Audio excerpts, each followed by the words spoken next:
Hi പ്രിയപ്പെട്ടവരെ, ഇന്ന് നമുക്ക് ഫ്രീക്വൻസി ലെവൽ എങ്ങനെ ഉയർത്താം, നമ്മുടെ വൈബ്രേഷൻ എങ്ങനെ നമുക്ക് ഉയർത്താം എന്നുള്ളതിനെക്കുറിച്ച് എനിക്കറിയാവുന്ന കാര്യങ്ങൾ ഞാൻ പറഞ്ഞു തരാം.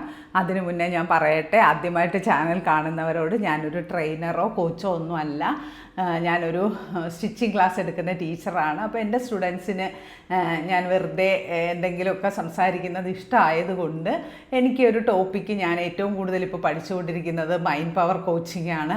അപ്പോൾ അതുകൊണ്ട് അതിൽ വരുന്ന കുറേ കാര്യങ്ങൾ എനിക്കറിയാവുന്നത് എൻ്റെ സ്റ്റുഡൻസിന് പറഞ്ഞു കൊടുക്കുന്ന ഒരു വേദിയാണിത്. അല്ലാതെ ഞാനൊരു ആധികാരികമായിട്ട് പറയാൻ അത്രയും അറിവുള്ള ഒരാളൊന്നും അല്ല ഇതിനെക്കുറിച്ച്. എന്നാൽ ഞാൻ എൻ്റെ ലൈഫിൽ ചേഞ്ച് വന്നത് ഒത്തിരി പേര് നോട്ടീസ് ചെയ്തിട്ടുണ്ട്. എന്നെ മുന്നേ അറിയുന്ന ഒരുപാട് പേര് എന്നോട് മെസ്സേജ് അയച്ച് ചോദിക്കാറുണ്ട് എങ്ങനെയാണ് ഇങ്ങനെ ഒരു മാറ്റം സാധ്യമായത് എന്നുള്ളത്. അതിനുള്ള കാരണം ഈ ഒരു പല കോഴ്സുകളിൽ ഞാൻ ജോയിൻ ചെയ്തതും ഒരുപാട് അറിവുകൾ എനിക്ക് മൈൻഡ് പവറിനെ കുറിച്ച് കിട്ടിയത് കൊണ്ട് എൻ്റെ 45 വയസ്സ് വരെ ഞാൻ ജീവിച്ച ജീവിത രീതിയേ അല്ല അതിന് ശേഷമുള്ളത്. ശരിക്കും അതിൻ്റെ ഒരു ജസ്റ്റ് ഓപ്പോസിറ്റായി മാറി എന്നുള്ളതാണ്. അപ്പോൾ അത് ഞാൻ മറ്റുള്ളവർക്ക് പകർന്നു തരുന്നത് ഒരാൾക്കെങ്കിലും ഒരു ഗുണം കിട്ടുന്നെങ്കിൽ എൻ്റെ ചാനലിന്, ഞാൻ ഈ ഒരു ചാനൽ ക്രിയേറ്റ് ചെയ്തതിന് ഒരു 100% സാറ്റിസ്ഫാക്ഷൻ ആകുമെന്ന് വിശ്വസിക്കുന്ന ഒരാളാണ് ഞാൻ. അതുകൊണ്ടാണ് ഞാൻ എൻ്റെ ചാനൽ വഴി എന്തെങ്കിലും കുട്ടികൾക്ക് ഉപയോഗപ്പെടുന്നത് കിട്ടണം എന്നുള്ള ഒരു ആത്മാർത്ഥമായ ആഗ്രഹത്തിൻ്റെ ഭാഗമായിട്ടാണ് ഞാനിത് ഷെയർ ചെയ്യുന്നത്. അപ്പോൾ കഴിഞ്ഞ ക്ലാസ്സിൽ ഞാൻ സെൽഫ് ലവിനെ കുറിച്ച് ഫസ്റ്റ് ക്ലാസ്സിൽ പറഞ്ഞിട്ടുണ്ടായിരുന്നു. ഇന്നും കുറച്ചൊക്കെ അത് തന്നെയാണ് പറയാൻ ഉദ്ദേശിക്കുന്നത്. കാര്യം നമ്മുടെ ഫ്രീക്വൻസി ലെവൽ കൂട്ടുന്നതിന് നമുക്ക് ബേസായിട്ട് വേണ്ടത് സെൽഫ് ലവ് പ്രാക്ടീസാണ്. അതാണ് നമ്മളുടെ ഫ്രീക്വൻസി ലെവൽ ഉയർത്താൻ ഹെൽപ്പ് ചെയ്യുന്ന ഒരു ഘടകം. അതിൻ്റെ ബേസ്മെൻ്റ് എന്ന് തന്നെ പറയാം. നമ്മളെ സ്നേഹിക്കാതെ മറ്റൊരാളെ കുറ്റപ്പെടുത്തി അല്ലെങ്കിൽ മറ്റുള്ളവരെ, നമ്മുടെ സാഹചര്യങ്ങളെ കുറ്റപ്പെടുത്തിയാണ് ജീവിക്കുന്നതെങ്കിൽ ഒരിക്കലും നിങ്ങളുടെ ഫ്രീക്വൻസി ലെവൽ ഉയരാൻ പോകുന്നില്ല. കാര്യം നിങ്ങളുടെ താക്കോല് അയൽവക്കത്തെ അല്ലെങ്കിൽ മറ്റുള്ളവരുടെ കയ്യിൽ കൊടുത്തിട്ട് വീട്ടിനകത്ത് കയറണമെന്ന് പറഞ്ഞാൽ നടക്കില്ലല്ലോ. അവർക്ക് മനസ്സ് തോന്നി അവരാക്കി നമ്മളെ ഏൽപ്പിച്ചാലല്ലേ ചെയ്യാൻ സാധിക്കുകയുള്ളൂ. അപ്പോൾ നിങ്ങൾ അവരെ കുറ്റം പറഞ്ഞുകൊണ്ടിരുന്നാൽ അവരെങ്ങനെയാണ് നിങ്ങളെ ഹെൽപ്പ് ചെയ്യുക, അല്ലേ? അവരുടെ ഹെൽപ്പ് നമുക്ക് ആവശ്യമില്ല. നമ്മൾ സ്വന്തമായിട്ട്, നമ്മുടെ കയ്യിൽ തന്നെ കീ ഉണ്ട്, നമ്മൾ സ്വന്തമായിട്ട് വീട്ടിൽ കയറാൻ നമുക്ക് സാധിക്കുമെന്നുണ്ടെങ്കിൽ നമ്മൾ വേറെ ആരെ ആശ്രയിക്കേണ്ട ആവശ്യമില്ലല്ലോ, നമ്മൾ മാറിയാൽ പോരെ. അപ്പോൾ ആ ഒരു രീതിയിൽ ഫസ്റ്റ് നമ്മൾ ചെയ്യേണ്ടത് നമ്മളുടെ സെൽഫ് ലവ് പ്രാക്ടീസ് ചെയ്യുക, സെൽഫ് ലവ് ഇംപ്രൂവ് ചെയ്യുക എന്നുള്ളതാണ്. അതിനെക്കുറിച്ച് ഞാനൊരു വീഡിയോ തന്നെ ചെയ്തിട്ടുണ്ടെങ്കിൽ ഈ വീഡിയോയിൽ കുറച്ച് പോയിൻറ്റ്സ് ഞാൻ പറഞ്ഞുതരാം എങ്ങനെയാണ് നമ്മുടെ സെൽഫ് ലവ് വഴി നമുക്ക് ഫ്രീക്വൻസി ഉയർത്താൻ സാധിക്കുക എന്നുള്ളത്. നമുക്ക് സമയമില്ല 24 മണിക്കൂർ ടൈമിൽ ഒരു 5 മിനിറ്റ് നമ്മൾക്ക് വേണ്ടി ചിലവാക്കാൻ സമയമില്ല എന്ന് പറയുന്നവർ, അവരെക്കുറിച്ച് എന്ത് പറയാനാണ്, അല്ലേ? നമുക്ക് മറ്റുള്ളവർക്ക് വേണ്ടി ജീവിക്കാനോ മറ്റുള്ളവരുടെ കാര്യങ്ങൾ ശ്രദ്ധിക്കാനോ ഒക്കെ സമയമുണ്ട്. പക്ഷേ നമുക്ക് വേണ്ടി ഒരു 5 മിനിറ്റ് നമ്മളുടെ ശരീരത്തിന് വേണ്ടി, നമ്മളെ താങ്ങി നടത്തുന്ന നമ്മുടെ ബോഡിക്ക് വേണ്ടി, നമ്മളുടെ കാര്യങ്ങളെല്ലാം ചെയ്തു തരുന്ന നമ്മുടെ അവയവങ്ങൾക്ക് വേണ്ടി, അതിനു വേണ്ടി ഒന്നും നമുക്ക് ടൈം സ്പെൻഡ് ചെയ്യാൻ സമയമില്ല എന്ന് പറയുന്നത് സത്യത്തിൽ നമ്മൾ ആലോചിച്ച് നോക്കിയാൽ ഭയങ്കര മോശം ഒരു കാര്യമാണ് നമ്മളോട് ചെയ്യുന്നത്. അപ്പോൾ അറ്റ്ലീസ്റ്റ് എല്ലാ ദിവസവും 5 മിനിറ്റ് നമ്മളുടെ ബോഡിക്ക് വേണ്ടി മാറ്റി വയ്ക്കുക എന്നുള്ളതാണ്. നമുക്ക് ബോഡിക്ക് വേണ്ടി രാവിലെ എഴുന്നേറ്റിട്ട് എപ്പോഴെങ്കിലും നമുക്ക് സമയം കിട്ടുമ്പോൾ അതിനെ ഒരു ക്രീമൊക്കെ ഇട്ട് പതുക്കെ അതിനെ നമ്മുടെ ബോഡിയൊക്കെ ഒന്ന് തടവി കൊടുക്കുക. എവിടെയെങ്കിലും പെയിൻ ഉണ്ടെങ്കിൽ അവിടെ ഒരു തൈലമൊക്കെ ഇട്ട് ജസ്റ്റ് മെല്ലെ ഒന്ന് തടവി കൊടുക്കുക. നമുക്ക് ബോഡിയോട് സംസാരിക്കാം, വേണമെങ്കിൽ ഒപ്പനൊപ്പനോ പ്രെയർ പറയാം ബോഡിയോട്. കാര്യം ഇത്രയും കാലം ശ്രദ്ധിച്ചില്ലല്ലോ. അപ്പോൾ I am sorry, please forgive me, thank you, I love you എന്ന് പറഞ്ഞ് നമുക്ക് എല്ലാ ദിവസവും 5 മിനിറ്റ് നമ്മുടെ ബോഡിയോട് സംസാരിക്കാം. ബോഡിക്ക് വേണ്ടുന്ന ടേക്ക് കെയർ ചെയ്യാം, അതിനെ മെല്ലെ തടകാം, നമുക്കൊരു കിസ്സ് കൊടുക്കാം, നമ്മുടെ കൈയൊക്കെ പിടിച്ചു വെച്ചിട്ട് നമുക്ക് ഹഗ് ചെയ്യാം. നമുക്കിങ്ങനെ വെച്ചിട്ട് ഹഗ് ചെയ്ത് തോളിൽ ഇങ്ങനെ കിടക്കാം നമുക്കൊരു 5 മിനിറ്റ്. നമ്മുടെ സോളിനും നമ്മുടെ ബോഡിക്കും ഒക്കെ അതിൽ വരുന്ന ഒരു മാറ്റം നിങ്ങൾ കണ്ട് തന്നെ അറിയണം. അപ്പോൾ ഒരു 5 മിനിറ്റ്, എത്ര സമയമില്ലെന്ന് പറയുന്നത് പറയുന്നവരായാലും ഇപ്പം വളരെ കുഞ്ഞു കുട്ടികളൊക്കെ ഉള്ളവർക്കൊന്നും തീരെ സമയമില്ല. പക്ഷെ 5 മിനിറ്റ് നമ്മളെ ഒന്ന് ടേക്ക് കെയർ ചെയ്യുക. ഒരു കുഞ്ഞിനെ പോലെ, ഇപ്പോൾ ജനിച്ച് വീണ ഒരു കുഞ്ഞിനെ നമ്മളെങ്ങനെ ടേക്ക് കെയർ ചെയ്യുക അതുപോലെ നമ്മുടെ ബോഡിയെ ഒന്ന് മെല്ലെ ഒന്ന് തടവി നോക്കൂ. ശരിക്കും വല്ലാത്തൊരു മാറ്റം നമുക്ക് അനുഭവിച്ചറിയാൻ സാധിക്കും. അതുപോലെ നിങ്ങൾക്കിനി കുറച്ച് അധികം ടൈമൊക്കെ ഉള്ളവരാണ് ഒക്കെ ഉണ്ടെങ്കിൽ മെഡിറ്റേഷൻ ചെയ്യാം. സൈലൻ്റായിട്ട് ഒന്നും വേണ്ട, ഒരു ഇതും ചെയ്യേണ്ട കാര്യമില്ല. വെറുതെ ഇങ്ങനെ ഒരു 2 മിനിറ്റ് നിങ്ങൾക്ക് സൈലൻ്റായിട്ട് വെറുതെ ഇരിക്കാം. ശ്വാസത്തിന് നമ്മളുടെ ജീവൻ എന്ന് പറയുന്നത് ശ്വാസമാണ്. ആ ശ്വാസത്തിന് ഇങ്ങനെ ശ്രദ്ധിച്ചുകൊണ്ട് ആ ശ്വാസം ഏതൊക്കെ വഴിയിലൂടെ ഇങ്ങനെ പോകുന്നു എന്നൊക്കെ ഉള്ളത് വെറുതെ ചിന്തിച്ചുകൊണ്ട് ആ ശ്വാസത്തിനെ മാത്രം ശ്രദ്ധിച്ചുകൊണ്ട് ഒരു 2 മിനിറ്റ് ഇരിക്കുക. ഗ്രാജുവലി അതൊരു 5 മിനിറ്റ് 10 മിനിറ്റ് അങ്ങനെ നമ്മളുടെ ശ്വാസത്തിനെ ശ്രദ്ധിക്കുക. അതാണല്ലോ നമ്മളുടെ ജീവൻ എന്ന് പറയുന്നത്. അതിനെ ശ്രദ്ധിക്കുക. നമ്മുടെ മൈൻഡിനെ ശ്രദ്ധിക്കുക. നമ്മൾക്ക് വഴികാട്ടിയാണ് അല്ലേ നമ്മുടെ മൈൻഡിനെ ശാന്തമാക്കാൻ ആവശ്യമായിട്ടുള്ള അറിവുകൾ, നെഗറ്റീവ് ചിന്തകൾ അതെല്ലാം മാറ്റിയിട്ട് മൈൻഡിനെ ശാന്തമാക്കി വയ്ക്കാൻ ശ്രമിക്കുക. വളരെ ബുദ്ധിമുട്ടാണ്. അതിന് നമുക്ക് ചെയ്യാൻ പറ്റുന്ന, ഇപ്പം നമ്മളെപ്പോഴും പറഞ്ഞുകൊണ്ടിരിക്കുകയാണ് നമ്മൾ മോശമാണ്, നമ്മളെ കൊണ്ട് കൊള്ളില്ല എന്ന് പറയുമ്പോൾ അങ്ങനെ ഒരു നെഗറ്റീവ് ചിന്ത നിങ്ങൾ വരുമ്പോൾ തന്നെ നിങ്ങൾ അതിന് ഓപ്പോസിറ്റായിട്ടുള്ള ഞാൻ വളരെ മിടുക്കിയാണ്, ഞാൻ നല്ലയാ എന്ന് പെട്ടെന്ന് പറയാൻ നമ്മൾ പഠിക്കണം. അങ്ങനെ കുറേ പറഞ്ഞു കഴിയുമ്പോൾ നമ്മൾ ഓട്ടോമാറ്റിക്കലി നമുക്കൊരു നെഗറ്റീവ് തോട്ട് വന്നാൽ നമ്മൾ ആ സെക്കൻഡിൽ തന്നെ പോസിറ്റീവ് തോട്ട് കൊണ്ടുവന്ന് ഇതിനെ അങ്ങ് കവറപ്പ് ചെയ്യും. മനസ്സിലായോ? ഇപ്പം ഞാൻ കണ്ണാടി നോക്കിയിട്ട് എൻ്റെ മുഖമൊക്കെ അങ്ങ് കരുവാളിച്ചല്ലോ എന്ന് പറയുന്ന നിമിഷത്തിൽ നമുക്ക് മനസ്സിലാകണം ഇതൊരു നെഗറ്റീവ് തോട്ടാണെന്ന്. ആ സെക്കൻഡിൽ ഞാൻ പറയുന്നു എന്ത് ഭംഗിയാണ്, എന്നെ കാണാൻ നല്ല രസമുണ്ട്, ഞാൻ ക്രീമൊക്കെ ഇട്ടിരിക്കുന്നു, എന്ത് രസമുണ്ട് എന്നൊക്കെ ഉള്ളത്. ഞാൻ ഈ ഒരു ക്ലാസ് അറ്റൻഡ് ചെയ്യുന്നതിന് മുമ്പ് വരെ ജീവിതത്തിൽ ലിപ്സ്റ്റിക്ക് ഇട്ടിട്ടില്ല. ലിപ്സ്റ്റിക്ക് ഇടുന്നതൊക്കെ മോശ സ്ത്രീകളാണെന്ന് വിശ്വസിച്ചിരുന്ന ഒരു വലിയൊരു സമൂഹത്തിൻ്റെ ഭാഗം തന്നെയായിരുന്നു ഞാൻ. പക്ഷേ ഞാൻ എന്നെ സ്നേഹിക്കാൻ തുടങ്ങിയതിന് ശേഷമാണ് ഞാൻ ലിപ്സ്റ്റിക്കൊക്കെ ഇട്ടപ്പോൾ എന്ത് നല്ലതായിരുന്നു, ലിപ്സ്റ്റിക്കൊക്കെ ഇട്ടിട്ട് എനിക്ക് നല്ല ചേരുന്നുണ്ടല്ലോ എന്നൊക്കെ ഞാൻ എന്നെ സ്വയം പുകഴ്ത്താറുണ്ട്. അങ്ങനെയല്ലേ നമ്മൾ പുകഴ്ത്തുമ്പോൾ തന്നെയാണ് ഏറ്റവും കൂടുതൽ സന്തോഷം നമുക്ക് ലഭിക്കുക. അപ്പോൾ അത് നിങ്ങൾ പ്രാക്ടീസ് ചെയ്യൂ.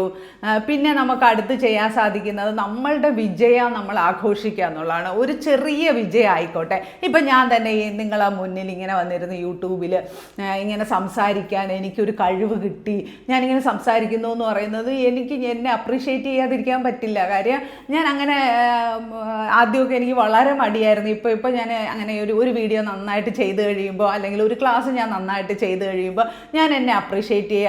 ചിലപ്പോൾ ഞാൻ തന്നെ ഗിഫ്റ്റ് വാങ്ങി കൊടുക്കാറുണ്ട്. അതിന് ഞാൻ ചെയ്യുന്ന ഒരു മെത്തേഡ്, ബേക്കറി കടകളിലൊക്കെ പോയിട്ട് ബേക്കറിയിൽ പോയിട്ട് ഞാൻ എന്നോട് പറയും ഇഷ്ടമുള്ള ഒരു ഐറ്റം എടുത്തോളാൻ പറയും. അതിൻ്റെ ഒരു പ്രത്യേകത എന്താണെന്ന് വെച്ചാൽ നമുക്ക് ഇഷ്ടമുള്ള ഒരു ഐറ്റം എടുക്കാൻ ഒരു ഓഫർ കിട്ടുന്നു. അപ്പോൾ കടയിൽ കയറി ഇതെടുക്കുന്നു. അപ്പോൾ നമ്മൾ വിചാരിക്കും അയ്യോ ഇത് വേണ്ട, അടുത്തത് എടുക്കുന്നു. അങ്ങനെ നമുക്കായിട്ട് ഷോപ്പ് ചെയ്യാൻ ഒരു അവസരം നമ്മൾ തന്നെ കൊടുക്കുന്നു, നമ്മൾ തന്നെ ഗിഫ്റ്റ് കൊടുക്കുന്നു. അങ്ങനെയൊക്കെ നമുക്കതൊരു കളി പോലെ എടുക്കുകയും ചെയ്യും. പക്ഷെ അതൊക്കെ നമുക്ക് തരുന്ന ഒരു ആത്മസന്തോഷം എന്ന് പറയുന്നത് ശരിക്കും നിങ്ങൾ ഫീൽ ചെയ്ത് നോക്കൂ. ഒരു കടയിൽ കയറിയിട്ട് നിങ്ങൾക്കൊരു സാധനം ഗിഫ്റ്റ് കൊടുക്കുന്നു, ഒരു പ്രോമിസ്, എന്തെങ്കിലും ഒരു വിജയ ആഘോഷത്തിന് വേണ്ടിയിട്ട്, അല്ലെങ്കിൽ ഒരു ഫുഡ്, നമ്മൾ നന്നായിട്ട് എന്തെങ്കിലും ഒരു വർക്ക് ചെയ്തു, വലിയ കാര്യങ്ങളൊന്നും അച്ചീവ് ചെയ്യണമെന്നല്ല, ചെറിയൊരു കുഞ്ഞു കാര്യം അച്ചീവ് ചെയ്തു, അപ്പോൾ ഒരു ഫുഡ് ഓഫർ ചെയ്യുക, ഒറ്റയ്ക്ക് പോയി ഫുഡ് കഴിക്കാൻ പഠിക്കുക. അതൊക്കെ ജീവിതത്തിൽ തരുന്ന സന്തോഷങ്ങൾ വളരെ വലുതാണ്. എല്ലാവരുടെയും കൂടെ പോയിരുന്ന് കഴിക്കുന്ന ഒരു സന്തോഷം, നമ്മൾ ഒറ്റയ്ക്കിരുന്ന് കഴിക്കുന്നത് വേറൊരു സന്തോഷമാണ്. ചിലർ പറയും ഞാൻ ഒറ്റയ്ക്കിരുന്ന് ഇന്നുവരെ ഫുഡ് കഴിച്ചിട്ടില്ല, ഞാൻ ഒറ്റയ്ക്ക് ഒരിടത്തും പോയിട്ടില്ല. അങ്ങനെയൊന്നും അല്ല. നമ്മളോട് ചിലവഴിക്കാൻ സമയം കണ്ടെത്തണം.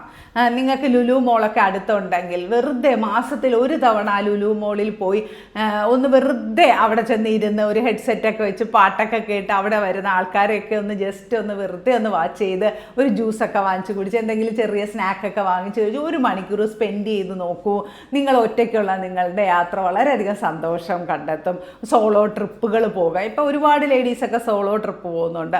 അങ്ങനെ എൻജോയ് ചെയ്യൂ. നമുക്ക് വേറൊരാളുടെ കൂട്ടില്ലാതെ സ്വയം എൻജോയ് ചെയ്യാൻ പഠിച്ചു കഴിഞ്ഞാൽ ലൈഫ് വളരെ മനോഹരമായിരിക്കും. എനിക്ക് ഇതൊക്കെ വളരെ പണ്ടേ ഇഷ്ടമുള്ള കാര്യമായിരുന്നു. അതുകൊണ്ട് ഞാൻ ഈ ഒരു ഇതിലേക്ക് ഇറങ്ങി വന്നപ്പോൾ എനിക്ക് അതിനോട് വലിയ ബുദ്ധിമുട്ടൊന്നും തോന്നിയില്ല. എനിക്ക് പണ്ടേ ഒറ്റയ്ക്ക് യാത്ര ചെയ്യാൻ ഞാൻ ഒറ്റപ്പെട്ട് വളർന്നത് കൊണ്ട് എനിക്ക് അങ്ങനെ ഒറ്റയ്ക്ക് എന്നുള്ളത് എനിക്ക് വലിയ പ്രശ്നമായി തോന്നിയില്ല. അതുകൊണ്ട് ഞാൻ വളരെ പെട്ടെന്ന് ആ ഒരു കാര്യമായിട്ട് അഡാപ്റ്റായി ഈ ക്ലാസ്സിലൊക്കെ ചേർന്നതിന് ശേഷം. പിന്നെ അടുത്തൊരു കാര്യം, നമുക്ക് നമ്മളുടെ കാര്യങ്ങൾ ആരോടും പറയാൻ നമുക്കൊരു ആവശ്യം ഉണ്ടെങ്കിൽ അത് പറയാൻ ഭയങ്കര മടിയാണ്. അങ്ങനെ മടിക്കേണ്ട ആവശ്യമില്ല. നമ്മളുടെ ആവശ്യങ്ങൾ നമ്മളല്ലാതെ വേറൊരാൾ അറിഞ്ഞു ചെയ്യണമെന്ന് വാശി പിടിക്കാതിരിക്കുക. എനിക്ക് ഇന്ന ആവശ്യമുണ്ട്, എനിക്ക് ഇന്ന സ്ഥലത്ത് പോകണം, എനിക്ക് എൻ്റെ ആവശ്യമാണ്. എനിക്ക് എൻ്റെ ചില സ്ത്രീകളൊക്കെ പറയാറുണ്ട് ഹസ്ബൻഡ് സ്വന്തം വീട്ടിൽ പോലും പോകാൻ വിടില്ല എന്ന്. അത് നിങ്ങളുടെ അവകാശമാണ്. നിങ്ങളുടെ അമ്മയെ കാണുക, നിങ്ങളുടെ അച്ഛനെ കാണുക എന്നൊക്കെ പറഞ്ഞാൽ നിങ്ങളുടെ അവകാശമാണ്. എനിക്ക് പോയേ പറ്റൂ, ഞാൻ പോകും എന്ന് പറയാൻ നമ്മൾ പഠിക്കണം. നോ പറയേണ്ടടുത്ത് നോ പറയാൻ പഠിക്കണം. നോ എന്നുള്ള വാക്കിന് യെസ്സിനെ കാട്ടി ഒരുപാട് മൂല്യമുണ്ടെന്ന് ഈ അടുത്ത കാലത്ത് നമ്മളെല്ലാവരും കേൾക്കുന്ന കാര്യമാണ് അല്ലേ. അപ്പോൾ നമ്മളുടെ ആവശ്യങ്ങൾക്ക് വേണ്ടി യെസ്സും നോയും പറയാൻ നമ്മൾ അറിഞ്ഞിരിക്കണം. അത് നിർബന്ധമായിട്ട് നമ്മൾ അറിഞ്ഞിരിക്കണം. നമുക്ക് ഇന്ന കാര്യമാണ് ഇഷ്ടമെന്നും ഇന്ന കാര്യം ഇഷ്ടമില്ല എന്നും നമ്മളുടെ കുടുംബ അംഗങ്ങൾ അറിഞ്ഞിരിക്കണം. അവരതിനെ റെസ്പെക്റ്റ് ചെയ്യണം. അമ്മയ്ക്ക് അല്ലെങ്കിൽ വൈഫിന്, മകൾക്ക് ഇന്ന കാര്യം ഇഷ്ടമല്ല, ഇന്നത് ഇഷ്ടമാണ് എന്ന് അവർ തിരിച്ചറിയണം. നമുക്കറിയില്ലേ നമ്മളുടെ ഹസ്ബൻഡിന്, അച്ഛന്, മകന് എന്തൊക്കെ കാര്യങ്ങൾ ഇഷ്ടമുണ്ട് ഇഷ്ടമില്ല എന്നുള്ളത്. എന്തുകൊണ്ട് നമ്മളുടെ കാര്യങ്ങൾ നമുക്കും അറിയില്ല, മറ്റുള്ളവർക്കും അറിഞ്ഞുകൂടാതെ പോകുന്നതൊക്കെ സെൽഫ് ലവ് ഇല്ലായ്മയാണ്. പിന്നെ നമുക്കിഷ്ടമുള്ള ഫുഡ് ആഴ്ചയിൽ ഒരു ദിവസം നിർബന്ധമായി ഉണ്ടാക്കി കഴിച്ചിരിക്കണം. സ്ത്രീകളെന്ന് പറയുന്നത് എപ്പോഴും ഇന്ന് ഹസ്ബൻഡിന് ഇഷ്ടമുള്ളത് ഉണ്ടാക്കാം, ഇന്ന് മക്കൾക്ക് ഇഷ്ടമുള്ളത് ഉണ്ടാക്കാം. അങ്ങനെയല്ല, ആഴ്ചയിൽ ഒരു ദിവസം നമുക്കിഷ്ടമുള്ളത് നിർബന്ധമായി നമുക്ക് കൊടുക്കുക. ഇന്ന് എനിക്ക് ദോശയും സാമ്പാറാണ് ഇഷ്ടം, വേറെ ആർക്കും ഇഷ്ടമില്ലെങ്കിലും വേണേ കഴിക്കട്ടെ, എൻ്റെ ഇഷ്ടമാണ് ഇന്നത്തെ ദിവസം എൻ്റെ ദിവസമാണ്. അങ്ങനെ ശീലിക്കാം. നമ്മുടെ ഇഷ്ടത്തിനനുസരിച്ച് ഒരു ദിവസമെങ്കിലും നമ്മുടെ ബോഡിക്ക് ഭക്ഷണം കൊടുക്കുക. ഏറ്റവും ഇഷ്ടമുള്ള കറികളൊക്കെ വെച്ച് ഉച്ചയ്ക്ക് ഒരു ഊണ് ഉണ്ടാക്കി നമുക്ക് തന്നെ നമ്മൾ കൊടുക്കുക. അപ്പം ബോഡിക്ക് വരുന്ന ഒരു സന്തോഷം. അതുപോലെ വ്യായാമം ചെയ്യാൻ സമയം കണ്ടെത്തുക. എക്സസൈസ് ഈസ് എ മസ്റ്റാണ്. നമ്മൾ ഒരു 10 മിനിറ്റെങ്കിലും ഒന്ന് നടക്കാൻ പോവുക. എനിക്ക് മടിയൊക്കെയുള്ള കൂട്ടത്തിലാണ് കേട്ടോ. ജിമ്മിലൊക്കെ എല്ലാ ജിമ്മിലും പോയി ചേരും. എന്നിട്ട് പോകാനൊക്കെ വലിയ മടിയാണ്. എന്നാലും ഞാൻ സെൽഫ് ലവ് ഒക്കെ ഓർത്ത് ഇടയ്ക്കൊക്കെ പോകാറുണ്ട്. നമ്മൾ ഹെഡ്സെറ്റൊക്കെ വെച്ച് ഇച്ചിരി പാട്ടൊക്കെ കേട്ട് കുറച്ച് നേരമൊക്കെ ഏകാന്തമായിട്ട് ഇങ്ങനെ നടക്കുക എന്നൊക്കെ ഉള്ളത് നല്ലതാണ്. അങ്ങനത്തെ കാര്യങ്ങളൊക്കെ ചെയ്യുക. പിന്നെ അടുത്ത് ഏറ്റവും പ്രധാനമാണ് ബൗണ്ടറി സെറ്റ് ചെയ്യുക എന്നുള്ളത്. നമ്മൾക്ക് പേഴ്സണൽ സ്പേസ് വേണം. അത് നമ്മുടെ ഹസ്ബൻഡ് ആയാലും മക്കളായാലും അമ്മ ആയാലും അച്ഛനായാലും നമ്മളുടെ ബൗണ്ടറി സെറ്റ് ചെയ്ത് നമ്മൾ വെക്കുക. പിന്നെ ടോക്സിക് ആയിട്ടുള്ള ആൾക്കാരെയൊക്കെ ബൗണ്ടറി നല്ല കോട്ട വാതിൽ ചുറ്റും കെട്ടി നമ്മളെ സംരക്ഷിക്കുക. അതൊക്കെ നമ്മുടെ മാത്രം ഉത്തരവാദിത്തമാണ്. അതിലൊന്ന് അവരിങ്ങോട്ട് അതിക്രമിച്ച് കയറുന്നു എന്നുണ്ടെങ്കിൽ അതിൻ്റെ അർത്ഥം നമ്മളെ ബൗണ്ടറി ശരിയല്ലാത്തത് കൊണ്ടാണ്. അപ്പം അത്തരം കാര്യങ്ങളൊക്കെ വളരെ സ്ട്രോങ് ആയിട്ട്, കാര്യം നമ്മളെ തളർത്തുന്നത് അങ്ങനത്തെ ആൾക്കാരാണെങ്കിൽ അവരിൽ നിന്ന് നമ്മൾ അകലാൻ പാലിക്കുക. കട്ട് ചെയ്യാൻ പറ്റുന്ന ബന്ധമാണെങ്കിൽ കട്ട് ചെയ്ത് മാറ്റുക. ഞാനങ്ങനെ ഒരുപാട് ബന്ധങ്ങളെയൊക്കെ കട്ട് ചെയ്തിട്ടുള്ള ഒരാളാണ്. കാര്യം എനിക്ക് ഈ ലോകത്ത് ഏറ്റവും വലുത് ഞാനാണ്. അപ്പോൾ എനിക്ക് ബുദ്ധിമുട്ടുണ്ടാക്കുന്ന, എനിക്ക് ടോക്സിക്കായിട്ട് ഫീൽ ചെയ്യുന്ന, അവർ ചിലപ്പോൾ ടോക്സിക് അല്ലായിരിക്കാം, പക്ഷേ എനിക്ക് ഫീൽ ചെയ്യുന്ന അവർ ടോക്സിക് ആണെങ്കിൽ എനിക്ക് ആ ബന്ധം വേണ്ട എന്നുള്ളതാണ്. കാര്യം എനിക്ക് ഏറ്റവും വലുത് എൻ്റെ മനസ്സമാധാനമാണ്, എൻ്റെ സന്തോഷമാണ്. ഓഫ് കോഴ്സ് അത് നമുക്ക് സന്തോഷം ഉണ്ടെങ്കിലാണ് നമുക്ക് മറ്റുള്ളവർക്ക് സന്തോഷം കൊടുക്കാൻ സാധിക്കുകയുള്ളൂ. അതിപ്പോൾ നമ്മളെക്കാട്ടിയും വലുതാണ് നമ്മുടെ മക്കൾ എന്ന് പറഞ്ഞാലും നമ്മുടെ സന്തോഷം, നമുക്ക് സന്തോഷം ഉണ്ടെങ്കിലേ നമുക്ക് മക്കൾക്ക് സന്തോഷം കൊടുക്കാൻ പറ്റുള്ളൂ. അല്ലെങ്കിൽ നമ്മൾ ഫ്രസ്ട്രേറ്റഡ് ആയിട്ടിരിക്കുകയാണെങ്കിൽ നമ്മൾ അവരെ കൂടെ ബുദ്ധിമുട്ടിപ്പിക്കുകയല്ലേ ചെയ്യുക. അപ്പോൾ എപ്പോഴും നമ്മളാദ്യം നമ്മളുടെ സന്തോഷം കണ്ടെത്തുക, നമ്മളുടെ കാര്യങ്ങൾ നന്നായിട്ട് നോക്കുക, നമ്മളെ സ്നേഹിക്കുക. നമ്മൾ വല്ലപ്പോഴും ഒന്ന് ഒറ്റയ്ക്ക് സിനിമയ്ക്കൊക്കെ പോകാൻ ഒക്കെ ശ്രമിക്കുക. നല്ലൊരു മൂവിയൊക്കെ വരുന്ന സമയത്ത് ഒറ്റയ്ക്ക് പോയി സിനിമ കാണുക. ഞാൻ പോകാറുണ്ട് കേട്ടോ. എനിക്ക് ഒറ്റയ്ക്ക് പോകുന്നതൊക്കെ പണ്ടേ ഇഷ്ടമുള്ള കൂട്ടത്തിലായതുകൊണ്ടായിരിക്കും ഞാനതൊക്കെ വല്ലാണ്ട് എൻജോയ് ചെയ്യുന്ന ഒരാളാണ്. അപ്പോൾ അതൊക്കെ സെൽഫ് ലവിൻ്റെ ഭാഗമാണ്. നമുക്ക് നമ്മളോട് സംസാരിക്കാൻ സാധിക്കണം. എന്താ നിൻ്റെ പ്രശ്നം? നമ്മളെ പേര് പറഞ്ഞ് വിളിക്കാൻ പറ്റണം. നിങ്ങൾ ഒരിക്കലെങ്കിലും നിങ്ങളെ സ്വന്തം പേര് പറഞ്ഞ് വിളിച്ചിട്ടുണ്ടോ? സ്വന്തം പേര് പറഞ്ഞ് വിളിക്കുക, ചെല്ലപ്പേര്, വീട്ടിലൊക്കെ വിളിക്കുന്ന ചെല്ലപ്പേര് പറഞ്ഞ് വിളിച്ച് നമ്മളോട് സംസാരിക്കുക. എന്താ നിൻ്റെ പ്രശ്നം? നിനക്ക് എന്താ വേണ്ടേ? നിനക്ക് എന്തെങ്കിലും ബുദ്ധിമുട്ടുണ്ടോ? നിനക്ക് എന്തെങ്കിലും പറയാനുണ്ടോ എന്നൊക്കെ ആ സോളിനോട് സംസാരിക്കുക. ആ സോളിനോട് ശാന്തമായിട്ട് സമാധാനമായിട്ട് അതിനെ ആശ്വസിപ്പിക്കുക. അതിന് ഭയം വരുമ്പോൾ പോട്ട്, ഒന്നുമില്ല എന്നൊക്കെ പറഞ്ഞ് നമ്മൾ മറ്റൊരാളായിട്ട് അതിനെ ടേക്ക് കെയർ ചെയ്യുക. അതൊക്കെ ലൈഫിൽ വളരെയധികം പോസിറ്റിവിറ്റി കൊണ്ടുവരും. അപ്പോൾ സെൽഫ് ലവ് എന്ന് പറയുന്നത് ഒരു മെയിൻ ഫാക്ടറാണ്. പിന്നെ നമ്മളോട് തന്നെ നമ്മൾ ക്ഷമിക്കാൻ പഠിക്കുക. തെറ്റ് ചെയ്യാത്ത മനുഷ്യരില്ല, എല്ലാ മനുഷ്യരും തെറ്റ് പറ്റും. അപ്പോൾ നമ്മളോട് തന്നെ ക്ഷമിക്കാൻ പഠിക്കുക എന്നുള്ളതാണ്. തെറ്റ് ചെയ്തില്ലെങ്കിൽ നമ്മളൊക്കെ വേറെ മദർ തെരേസമാരാകൂലേ. ഇപ്പം മദർ തെരേസ ആയാൽ പോലും തെറ്റ് ചെയ്തിട്ടില്ല എന്നൊന്നും നമുക്ക് പറയാൻ പറ്റില്ലല്ലോ. അവർ ചെയ്ത 99.999% ശരിയായിരിക്കാം. പക്ഷേ അതിൽ 0.1% ഒരു മനുഷ്യനായിട്ട് ജനിച്ചാൽ തെറ്റ് ചെയ്യാതിരിക്കില്ല. അപ്പോൾ അത്രയേ ഉള്ളൂ. അപ്പോൾ നമ്മളും തെറ്റൊക്കെ ചെയ്തിട്ടുണ്ടാകാം, അതിലൊന്നും ഒരു കുഴപ്പമില്ല. അപ്പോൾ നമുക്ക് നമ്മളോട് തന്നെ ക്ഷമിക്കാം. അങ്ങനെ നമ്മളെ സ്നേഹിക്കുകയും നമ്മളെ കോൺഫിഡൻസ് കൊടുക്കുകയും നിരന്തര അഫർമേഷൻസ് പറയുക. എപ്പോഴും നമ്മൾക്ക് I am wealthy, I am healthy എന്ന്, അതായത് ഞാൻ സുന്ദരിയാണ്, ഞാൻ പണക്കാരിയാണ്, ഞാൻ അങ്ങനത്തെ അഫർമേഷൻസ് ഉണ്ടല്ലോ, മന്ത്രങ്ങൾ. എപ്പോഴും നമ്മൾ മന്ത്രം പറയാം. പ്രത്യേകിച്ച് നമുക്ക് നെഗറ്റീവ് തോട്ട്സ് വരുന്ന സമയത്ത് നമുക്ക് അതിൻ്റെ ജസ്റ്റ് ഓപ്പോസിറ്റ് ആയിട്ടുള്ള പോസിറ്റീവ് അഫർമേഷൻസ് പറയാം. ചിലരുണ്ട് എല്ലാവരെയും വിളിച്ചിട്ട് അയ്യോ എനിക്ക് തീരെ സുഖമില്ല, എനിക്ക് തീരെ വയ്യ എന്ന് പറയുന്നവർ, അതൊന്നും പറയാനേ പാടില്ല. അതിന് പകരം ഞാൻ നന്നായിരിക്കുന്നത്, എനിക്ക് നല്ല സന്തോഷമുണ്ട്, ഞാൻ നല്ല ആരോഗ്യവതിയാണ്, അതാണ് അഫർമേഷൻ എന്ന് പറയുന്നത്. നമ്മൾ ബോധപൂർവമായോ അല്ലെങ്കിലോ പറയുന്ന പല കാര്യങ്ങളും നമുക്ക് നെഗറ്റീവായിട്ട് മാനിഫെസ്റ്റ് ആകാറുണ്ട്. അപ്പോൾ നമ്മൾ ഒരിക്കലും നെഗറ്റീവ് കാര്യങ്ങൾ പറയാതിരിക്കുക, നെഗറ്റീവ് കാര്യങ്ങൾ ചിന്തിക്കാതിരിക്കുക. അങ്ങനെയൊക്കെ നമ്മൾ ചെയ്യുന്ന സമയത്ത് അപ്പോൾ തന്നെ പോസിറ്റീവ് അഫർമേഷൻ പറയുക, മാറ്റി പറയുക. ഉടനെ നമ്മൾ അത് ഇങ്ങനെ ബോധപൂർവ്വം നമ്മൾ ചിന്തകളെ ശ്രദ്ധിക്കുക, നമ്മൾ പറയുന്ന പോയിൻറ്റ്സുകളെ ശ്രദ്ധിച്ച് പറയാൻ പഠിക്കുക. നമ്മളൊരു കാര്യം പറഞ്ഞു, ഒരു നെഗറ്റീവാണ്, അപ്പോൾ തന്നെ ക്യാൻസൽ എന്ന് പറയുക. അപ്പോൾ നമ്മളുടെ ബ്രെയിൻ അത് എടുക്കില്ല.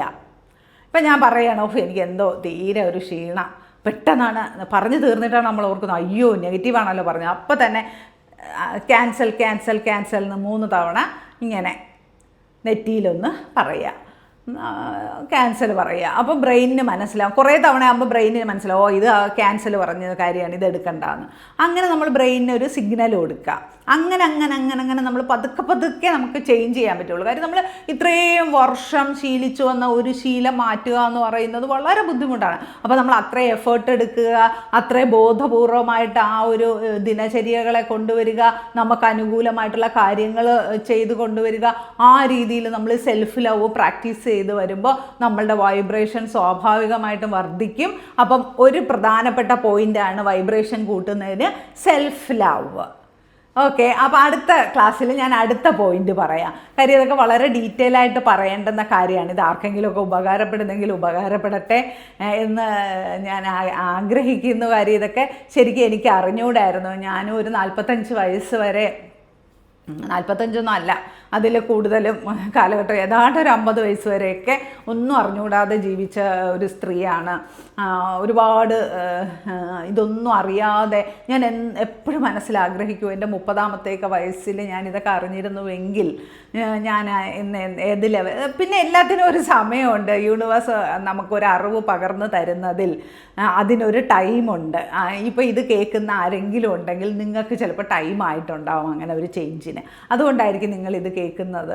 അങ്ങനെ നിങ്ങൾ വിശ്വസിക്കുമോ? അപ്പോൾ നിങ്ങൾ ഇത് സെൽഫ് ലവ്, നമുക്ക് ഈ ലോകത്ത് ഏറ്റവും വലുത് നമ്മൾ തന്നെ ആയിരിക്കണം. സെൽഫ് ലവ് പ്രാക്ടീസ് ചെയ്യൂ. അടുത്ത വൈബ്രേഷൻ കൂട്ടുന്ന മെത്തേഡുമായിട്ട് വീണ്ടും ഞാൻ വരുന്നതാണ്. Thank you so much.